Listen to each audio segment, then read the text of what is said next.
Hi friends, आज हम विश्व के भूगोल का एक बहुत ही इंपॉर्टेंट टॉपिक का नाम है कृषि के प्रकार मतलब टाइप ऑफ एग्रीकल्चर। इसके बारे में काफी डिटेल से चर्चा करेंगे। आप हमारे साथ बने रहिए ताकि आपको इसके बारे में जानकारी प्राप्त हो सके। मतलब कृषि और कृषि के प्रकार।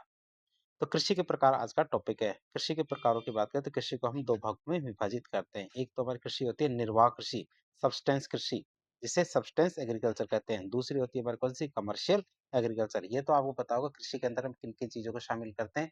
जो फसलें हम उगाते हैं उसको कृषि में शामिल करते हैं। साथ ही साथ हमारे पशुपालन, हमारा मत्स्य पालन और वानिकी, ये चारों चीजें हमारे क्या है, जो पशुपालन के अंदर शामिल, वो कृषि के अंदर शामिल की जाती है। कौन कौन सी चीजें, एक तो जो फसलें हम उगाते हैं, साथ ही साथ पशुपालन करते हैं, साथ ही साथ हम क्या, जो वानिकी करते हैं वो भी हमारे क्या कृषि के अंदर ही शामिल की जाती है। आप इसे याद रखेंगे। तो कृषि के प्रकार की बात करें तो कृषि हमारी दो प्रकार की होती है। एक तो हमारी होती है निर्वाह कृषि और दूसरी होती है हमारी कौन सी, वाणिज्यिक कृषि। पहली कृषि की बात करें जिसे हम कहते हैं निर्वाह कृषि, जिसे सब्सटेंस एग्रीकल्चर भी कहते हैं। तो निर्वाह कृषि को दो भागों में विभाजित किया जाता है। कितने, दो भागों में विभाजित किया जाता है। हमारी जो निर्वाह कृषि होती है, एक तो हमारी गहन निर्वाह कृषि होती है, एक होती है हमारी आदिम निर्वाह कृषि। पहली होती है हमारी कौन सी, गहन निर्वाह कृषि। इसकी बात करें, गहन जीवन निर्वाह कृषि की बात करें तो गहन जीवन निर्वाह कृषि खेती का वो प्रकार होता है जो उन क्षेत्रों में की जाती है जहाँ कृषि योग्य भूमि सीमित होती है। कहाँ, जहाँ हमारे क्या कृषि योग्य भूमि क्या सीमित होती है, वहां पे की जाती है और जनसंख्या का दबाव बहुत ज्यादा होता है। तो गहन जीवन निर्वाह कृषि खेती का वो प्रकार होता है जहाँ, जो उन क्षेत्रों में की जाती है जहाँ पे हमारे क्या कृषि योग्य भूमि सीमित होती है और जनसंख्या का दबाव बहुत ज्यादा होता है। इसमें हमारे किसान क्या अपनी छोटी सी जमीन से, किसान क्या अपनी छोटी सी जमीन से अधिकतम उपज प्राप्त करने का कड़ा प्रयास करता है। इसमें हमारा किसान क्या करता है, अपनी छोटी सी जमीन से क्या अधिकतम उपज प्राप्त करने का प्रयास करता है, ताकि उसके परिवार और स्थानीय आबादी का भरण पोषण हो सके। ताकि क्या हमारी जो उसके परिवार और जो स्थानीय आबादी है उनका भरण पोषण इससे हो सके। अब देखेंगे हम गहन जीवन निर्वाह कृषि है, इसकी कौन कौन सी विशेषताएं होती है। पहली विशेषता आती है भौगोलिक क्षेत्र। बात करें इसकी तो ये मुख्य रूप से हमारे मानसून एशिया के, जो मानसून एशिया के अत्यधिक घनी आबादी वाले क्षेत्रों में की जाती है। ये हमारे क्या मानसूनी जो एशिया होता है उसके अत्यधिक घनी आबादी वाले क्षेत्रों में की जाती है। जैसे हमारे दक्षिणी एशिया, दक्षिणी पूर्वी एशिया, पूर्वी एशिया, इन क्षेत्रों में हमारे क्या गहन जीवन निर्वाह कृषि की जाती है। भौगोलिक क्षेत्र की बात करें तो मानसूनी एशिया में खेतों के आकार, भूमि के गहन उपयोग की बात करें तो अधिक जनसंख्या घनत्व होने के कारण, क्या अधिक जनसंख्या घनत्व होने के कारण मतलब हाई डेंसिटी ऑफ पॉपुलेशन होने की वजह से जोत का आकार मतलब खेत बहुत छोटे हो जाते हैं। क्या होते हैं, खेत बहुत छोटे हो जाते हैं, इसलिए भूमि का अधिकतम उपयोग किया जाता है। और एक ही खेत से वर्ष में दो या उससे अधिक फसलें उगाई जाती है। क्या, एक ही खेत से क्या वर्ष में दो या उससे अधिक फसलें उगाई जाती है। इसी में हम देखते हैं गहन जीवन निर्वाह कृषि की विशेषताएं। फिर बात करें मैं, तीसरी विशेषता आती है मानव श्रम की प्रधानता। तो खेत छोटे होने की वजह से क्या, खेत छोटे होने के कारण आधुनिक मशीनों जैसे ट्रैक्टर, हार्वेस्टर, इनका उपयोग करना कठिन होता है। क्या, खेत छोटे होने के कारण क्या हमारे आधुनिक मशीनें जैसे हमारा ट्रैक्टर होता है, हार्वेस्टर होता है, इनका उपयोग करना कठिन होता है। इसलिए कृषि कार्यों में मशीनों की बजाय क्या मानव श्रम पर सबसे अधिक बल दिया जाता है। इसलिए क्या हमारे कृषि कार्यों में मशीनों की बजाय क्या हमारे मानव श्रम, जो मैनुअल लेबर्स होता है, इस पे अधिक बल दिया जाता है। उपज के स्वरूप की बात करें तो भूमि के हर इंच का उपयोग होने की वजह से, क्या भूमि के हर इंच का उपयोग होने, खाद अथवा श्रम के गहन उपयोग होने की वजह से प्रति हेक्टेयर उपज तो बहुत अधिक होती है, लेकिन जनसंख्या का उस पे भारी दबाव होता है। क्या, जनसंख्या का उस पे भारी दबाव होता है और इसी वजह से प्रति व्यक्ति उपज कम रह जाती है। तो उपज के स्वरूप की बात करें तो भूमि के हर इंच का उपयोग होने के कारण और खाद और श्रम के गहन उपयोग होने की वजह से प्रति हेक्टेयर का उपज बहुत ज्यादा होती है, लेकिन उस पे क्या जनसंख्या का भार अत्यधिक होता है, इस कारण प्रति व्यक्ति उपज कम रह जाती है। बात करें प्रमुख फसलों की तो इसमें कौन कौन सी फसलें उगाई जाती है। तो इनका मुख्य उद्देश्य क्या होता है, पेट भरना होता है। इसलिए व्यापारिक फसलों की बजाय मुख्य रूप से खाद्यान्न फसलें, जो हमारे फूड ग्रेन्स होते हैं जैसे हमारे चावल और गेहूं, इनका उत्पादन किया जाता है। किसका, चावल और गेहूं का उत्पादन किया जाता है। अब देखेंगे हम गहन जीवन निर्वाह कृषि के वर्गीकरण की। क्या, गहन जीवन निर्वाह कृषि का वर्गीकरण क्या है। तो वर्षा की मात्रा और जलवायु परिस्थितियों के आधार पर, क्या वर्षा की मात्रा और जलवायु परिस्थितियों के आधार पर इन्हें मुख्य रूप से दो भागों में विभाजित किया जाता है। कौन कौन से भाग हमारे इसके, किसके आधार पर, वर्षा की मात्रा पे और जलवायु परिस्थितियों के आधार पर। एक तो होती है हमारी चावल प्रधान जीवन निर्वाह खेती और दूसरी होती है हमारी गेहूं प्रधान जीवन निर्वाह खेती। तो उनकी बात करें तो पहला होता है हमारा चावल प्रधान, जिसमें मुख्य फसल चावल होती है और गेहूं प्रधान में गेहूं होती है। वर्षा की मात्रा की बात करें तो चावल प्रधान में हमारे 100 सेंटीमीटर या उससे अधिक वर्षा वाले क्षेत्रों में की जाती है। गेहूं प्रधान में हमारे 100 सेंटीमीटर से कम वर्षा वाले क्षेत्रों में की जाती है। प्रमुख देश और विस्तार की बात करें तो चावल प्रधान जो निर्वाह कृषि है ये हमारे भारत, कि पूर्वी और तटीय क्षेत्र, Bangladesh, Myanmar, Indonesia, Cambodia, Thailand, दक्षिणी और मध्य चीन, इन क्षेत्रों में हमारे चावल प्रधान निर्वाह कृषि की जाती है। उसी प्रकार गेहूं प्रधान निर्वाह कृषि की बात करें तो हमारा उत्तरी मध्य, पश्चिम भारत, उत्तरी चीन, पाकिस्तान और कोरिया, इन क्षेत्रों में हमारे गेहूं प्रधान निर्वाह कृषि की जाती है। तो इस तरह हमने देखा जीवन निर्वाह कृषि है उसको दो भागों में बांटा था। अब देखिए कि अब क्या आदिम निर्वाह कृषि, कौन सी आदिम निर्वाह कृषि की बात करें, प्रिमिटिव एग्रीकल्चर की बात करें तो आदिम निर्वाह कृषि मतलब प्रिमिटिव सब्सटेंस एग्रीकल्चर मानव इतिहास क्या है, मानव इतिहास की सबसे पुरानी और पारंपरिक कृषि पद्धतियों में से एक है। इसका मुख्य उद्देश्य क्या है, केवल किसान के जो परिवार और कबीले का भरण पोषण करना होता है, व्यवसायिक लाभ कमाना नहीं होता। आदिम निर्वाह कृषि का मुख्य उद्देश्य क्या होता है, किसान के परिवार और कबीले का भरण पोषण, न कि हमारे व्यापारिक लाभ। बात करें हमारी स्थानांतरण कृषि की, इसके अंदर कौन-कौन सी कृषि आती है? एक तो होती है हमारी कौन-सी स्थानांतरण कृषि जिसे शिफ्टिंग एग्रीकल्चर कहते हैं। तो ये हमारे आदिम जनजातियों के द्वारा की जाने वाली खेती का एक रूप होता है, जिसमें हमारे किसी एक स्थान पर स्थायी रूप से खेती नहीं की जाती। क्या एक स्थान पर रुक के खेती नहीं की जाती, बल्कि स्थान को बदल-बदल के खेती की जाती है। स्थान को बदल-बदल के खेती की जाती है। प्रक्रिया की बात करें, तो इसे कर्तन एवं दहन कृषि कहा जाता है। क्या मतलब स्लैश एंड बर्निंग एग्रीकल्चर भी कहा जाता है। किसान सबसे पहले क्या जंगल के एक हिस्से के पेड़ों और झाड़ियों को काटते हैं। इसमें क्या करते हैं किसान सबसे पहले जंगल के एक हिस्से के पेड़ों को और झाड़ियों को काटते हैं, स्लैश करते हैं। फिर उन्हें क्या वहीं जला देते हैं, बर्न कर देते हैं। जली हुई वनस्पति की राख मिट्टी में मिल जाती है जिससे हमारी क्या मिट्टी उपजाऊ हो जाती है। तो इसे हम क्या कर्तन और दहन कृषि भी कहते हैं। क्यों? क्योंकि इसमें सबसे पहले क्या करते हैं जंगल के एक हिस्से के पेड़ों को और झाड़ियों को काट देते हैं, फिर उन्हें वहीं जला देते हैं, काट के जला देते हैं, बर्न कर देते हैं। फिर जली हुई जो वनस्पति है उसकी राख क्या है मिट्टी में मिल जाती है और जिससे क्या है मिट्टी उपजाऊ हो जाती है। फिर बात करें स्थानांतरण का कारण का, तो यह कृषि का मुख्य रूप से भारी वर्षा वाले जो उष्ण कटिबंधीय क्षेत्र है उन्हीं में की जाती है। ये जो कृषि है वो कहाँ की जाती है हमारी भारी वर्षा वाले उष्ण कटिबंधीय क्षेत्रों में की जाती है। भारी वर्षा के कारण क्या है, मिट्टी के पोषक तत्व बह के चले जाते हैं जिसे लीचिंग कहते हैं। और जब 3-4 साल बाद में मिट्टी की उर्वरता वो खत्म हो जाती है तो किसान उस भूमि को छोड़कर जंगल के दूसरे हिस्से में चले जाते हैं और यही प्रक्रिया को दोहराते हैं, मतलब काटते हैं, जलाते हैं, फिर खेती करते हैं। बात करें कौन-कौन से क्षेत्रों में ये की जाती है, तो अमेज़न बेसिन जो दक्षिणी अमेरिका में है, कांगो बेसिन जो अफ्रीका में है और दक्षिणी पूर्वी एशिया के वन क्षेत्र, जहाँ पे हमारे वनस्पतियों का पुनर्जनन मतलब रीजनरेशन बहुत तेजी से होता है, वहाँ पे हमारे स्थानांतर खेती की जाती है। प्रमुख फसलों की बात करें, तो मक्का, आलू, ज्वार, बाजरा ये फसलें की जाती है हमारी और ये ऐसी फसलें होती हैं जिन्हें उगाने के लिए आधुनिक तकनीक और उर्वरता की आवश्यकता नहीं होती। ये कौन-सी फसलें हैं जिनको उगाने के लिए क्या आधुनिक तकनीक और उर्वरता की आवश्यकता नहीं होती? जैसे हमारे मक्का, आलू, ज्वार, बाजरा।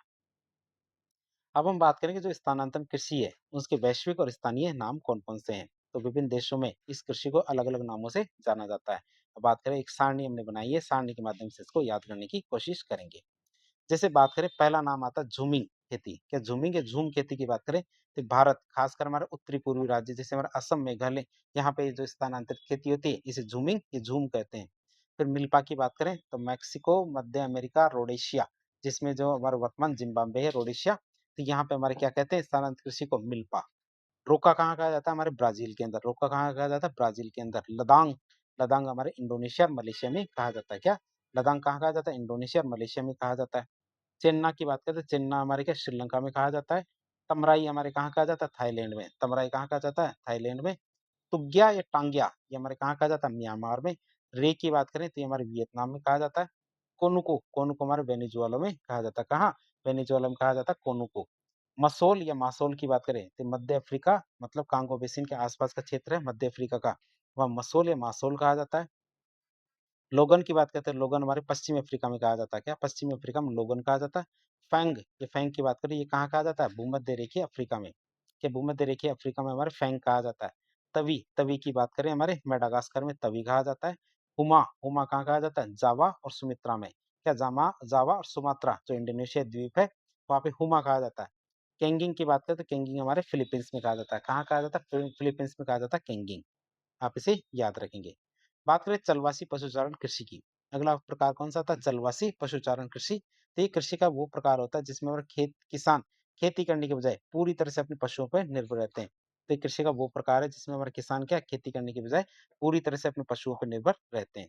प्रक्रिया क्या है? तो चरवाहे जिन्हें नोमैड्स कहते हैं, अपने पशुओं के झुंड के साथ चारे और जल की तलाश में किसकी तलाश में? पशुओं के साथ में चारे और जल की तलाश में निश्चित मार्गों पर एक स्थान से दूसरे स्थान पर घूमते रहते हैं। कारण की बात करें तो ये क्यों घूमते हैं? तो ये व्यवस्था मुख्य रूप से उन क्षेत्रों में अपनाई जाती है जहाँ की जलवायु अत्यधिक कठोर होती है या बहुत अधिक गर्मी, सूखा या बहुत अधिक ठंड पड़ती है।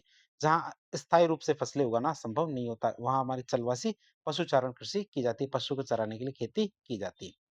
बात करें विभिन्न भौगोलिक क्षेत्रों में पाए जाने वाले कौन-कौन से पशु हैं, उनकी बात करें, तो भौगोलिक परिस्थितियों और जलवायु के अनुसार अलग-अलग क्षेत्रों में विशेष प्रकार के पशु पाए जाते हैं। बात करें कौन-कौन से क्षेत्रों में कौन-कौन से पशु पाए जाते हैं, जैसे दक्षिणी, पश्चिमी एशिया और सहारा मरुस्थल की बात करें, तो यहाँ हमारे अत्यधिक गर्म और शुष्क मरुस्थल पाया जाता है। यहाँ हमारे क्या अत्यधिक गर्म और शुष्क मरुस्थल पाया जाता है, इसीलिए वहाँ पे ऊँट जैसे जीव पाए जाते हैं।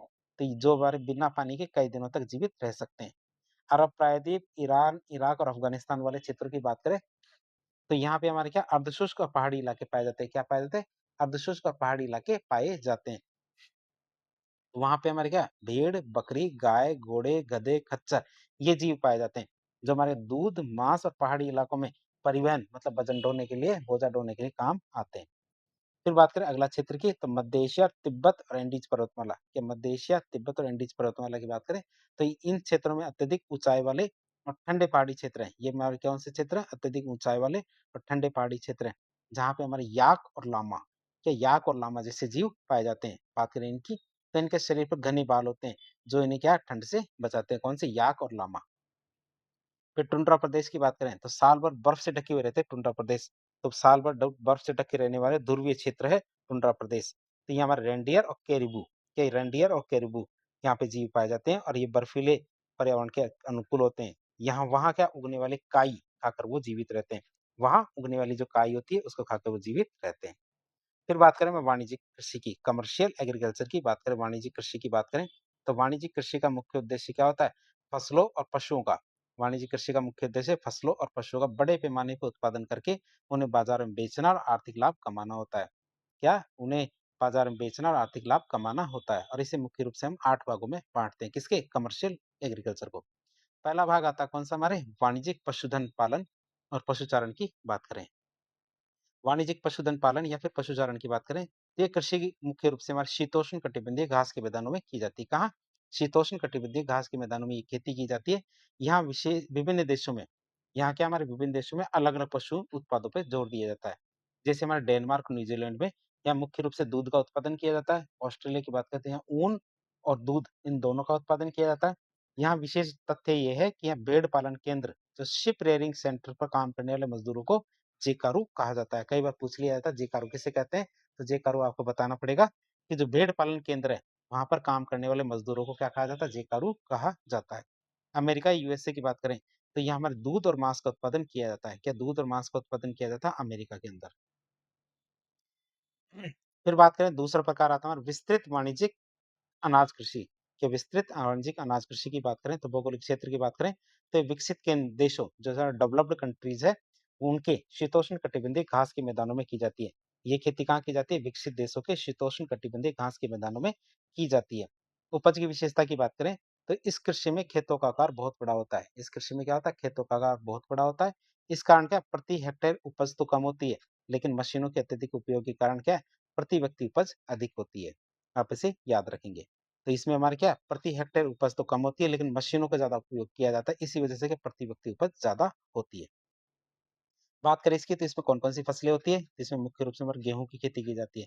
इसके अलावा मक्का, जौ और जई, जो ओट्स होते हैं, ये उगाए जाते हैं यहाँ पे। हमारे कौन-कौन से कॉर्न, बार्ले, ओट्स ये फसलें उगाई जाती हैं।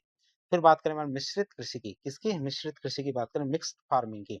तो इस कृषि प्रणाली में हमारे फसल उत्पादन जो क्रॉप प्रोडक्शन के साथ-साथ पशुपालन भी किया जाता है। मतलब फसल उत्पादन तो किया ही जाता है, साथ ही साथ उसके पशुपालन भी किया जाता है। विशेषता की बात करें तो इस कृषि में खेतों का आकार मध्यम होता है। इस कृषि में क्या होता है? खेतों का आकार मध्यम होता है और इसमें भारी पूँजी निवेश की जाती है। इसमें क्या किया जाता है? भारी पूँजी निवेश की जाती है और ये मुख्य रूप से क्या महानगरों के समीप की जाती है। कहाँ की जाती है? महानगरों के समीप की जाती है। मृदा उर्वरता की बात करें तो खेत की मिट्टी की उपजाऊ क्षमता को बनाए रखने के लिए क्या? खेत की मिट्टी की उपजाऊ क्षमता को बनाए रखने के लिए सस्यवर्धन जो क्रॉप रोटेशन और अंतर फसली जो इंटरक्रॉपिंग विधियों का उपयोग किया जाता है। आप इसे याद रखेंगे। कि खेत की मिट्टी की उपजाऊ क्षमता को बनाए रखने के लिए क्या सस्यवर्धन मतलब क्रॉप रोटेशन और अंतर फसली जो इंटरक्रॉपिंग विधियों का उपयोग किया जाता है। विस्तार की बात करें इसकी तो अमेरिका का पूर्वी भाग, उत्तरी पश्चिमी यूरोप, यूरेशिया के कुछ भाग और दक्षिणी जो हमारी महाद्वीपों के शीतोष्ण अक्षांश वाले क्षेत्र, इन क्षेत्रों में हमारे क्या मिक्स खेती या मिश्रित कृषि की जाती है। फिर रोपण कृषि और बागायती कृषि की बात करें, प्लांटेशन एग्रीकल्चर की, तो इसका विकास हमारे उष्णकटिबंधीय क्षेत्र जो हमारे ट्रॉपिकल रीजन्स है, उनमें उपनिवेश काल के अंदर मतलब जो कॉलोनाइजेशन पीरियड है उसके दौरान यूरोपीय लोगों के द्वारा किया गया था। किसके द्वारा किया गया था? यूरोपीय लोगों के द्वारा किया गया था। कहाँ? हमारा उष्णकटिबंधीय क्षेत्रों में उपनिवेश काल के दौरान।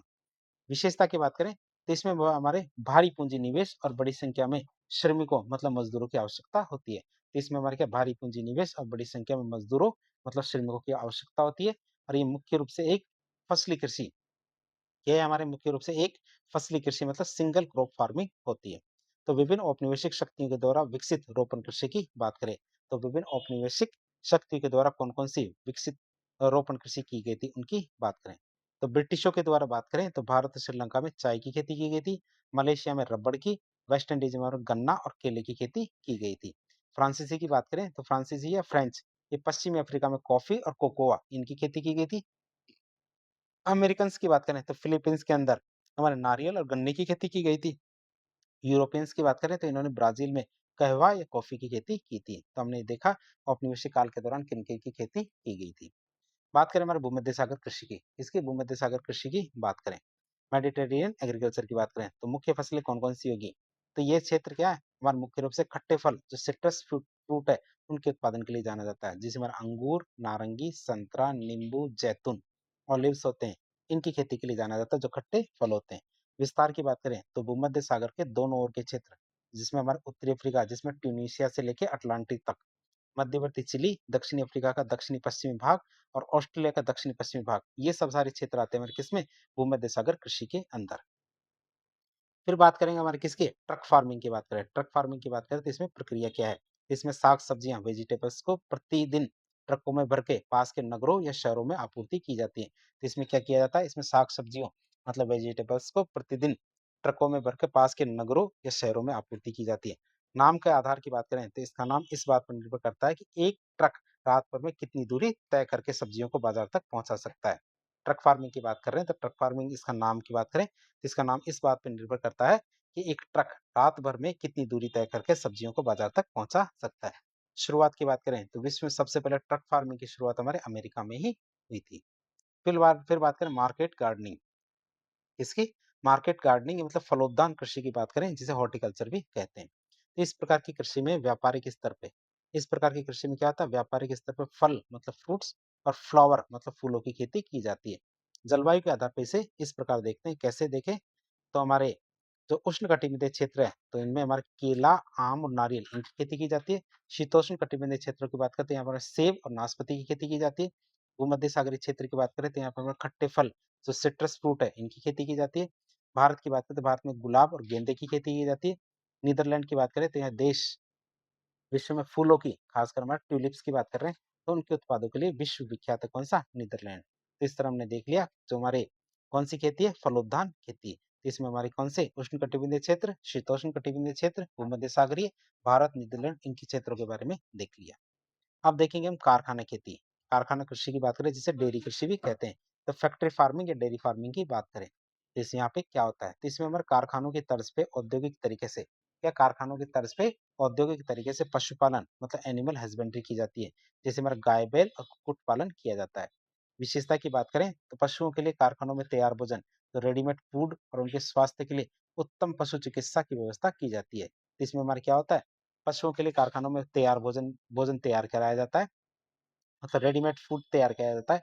साथ ही साथ उनके स्वास्थ्य के लिए उत्तम पशु चिकित्सा की व्यवस्था की जाती है। विस्तार की बात करें तो ये कृषि हमारे मुख्य रूप से पश्चिमी यूरोप, उत्तरी अमेरिका के जो औद्योगिक क्षेत्र है, इंडस्ट्रियल रीजन है, वहाँ पे केंद्रित है।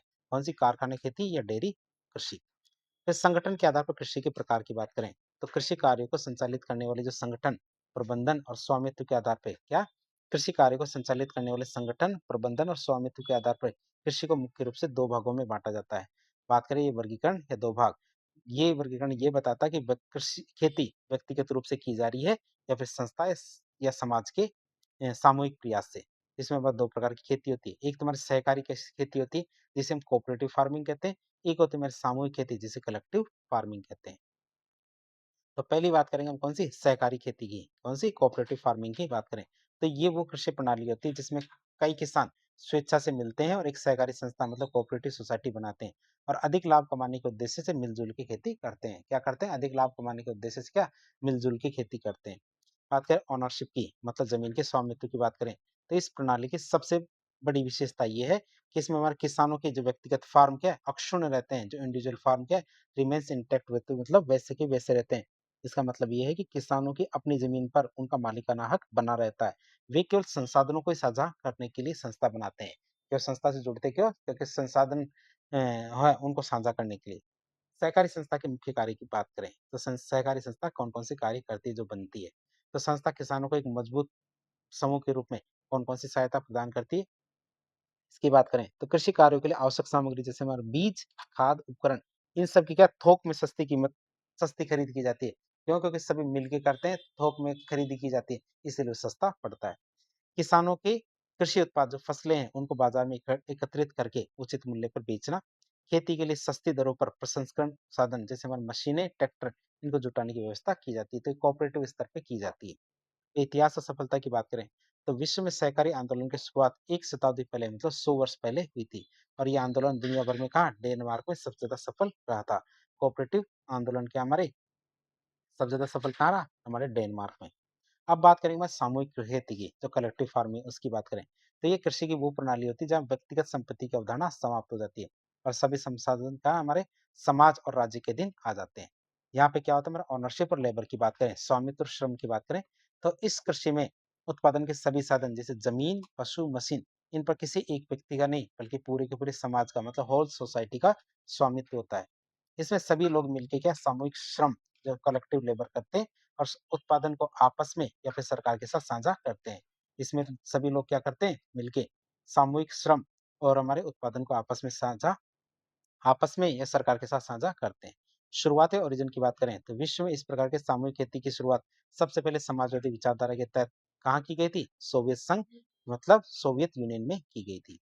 फिर काल खोज की बात करें तो सोवियत संघ में सामूहिक खेती को एक विशेष नाम दिया गया है जिसे हम क्या काल खहोश या काल खोज खेती कहा जाता है। इस नाम से जाना जाता है। परीक्षा की दृष्टि से बहुत ज्यादा इंपॉर्टेंट है काल खोज।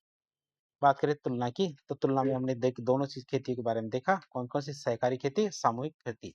बात करें जमीन का मालिकाना हक की बात करें तो सहकारी खेती में किसान का अपना स्वामित्व रहता है मतलब व्यक्तिगत फार्म सुरक्षित रहते हैं। सामूहिक खेती की बात करें तो संपूर्ण समाज या सरकार का हक आ जाता है मतलब सामूहिक स्वामित्व आ जाता है। कार्य करने के तरीके की बात करें तो संस्था केवल खरीद बिक्री और मशीनों में मदद करती है। सामूहिक कृषि की बात करें तो सभी किसान मिलकर सामूहिक रूप से खेतों में श्रम करते हैं। सर्वाधिक प्रसिद्ध की बात करें तो सहकारी खेती में जो हमारा डेनमार्क सबसे ज़्यादा सर्वाधिक सफल रहा था और सामूहिक कृषि की बात करें तो सोवियत संघ मतलब काल खोज के रूप में शुरुआत की गई थी। तो इस तरह आज एक लेक्चर के जरिए हमने विश्व के भूगोल का एक बहुत ही इंपॉर्टेंट टॉपिक था कृषि के प्रकार, उसको काफ़ी डिटेल से जानने की कोशिश की। तो इस प्रकार के इन्फॉर्मेटिव वीडियो देखने के लिए हमारे चैनल से जुड़े। वीडियो यदि पसंद आता है तो वीडियो को लाइक करें, चैनल को सब्सक्राइब करें, अपने दोस्तों के साथ शेयर करें। धन्यवाद।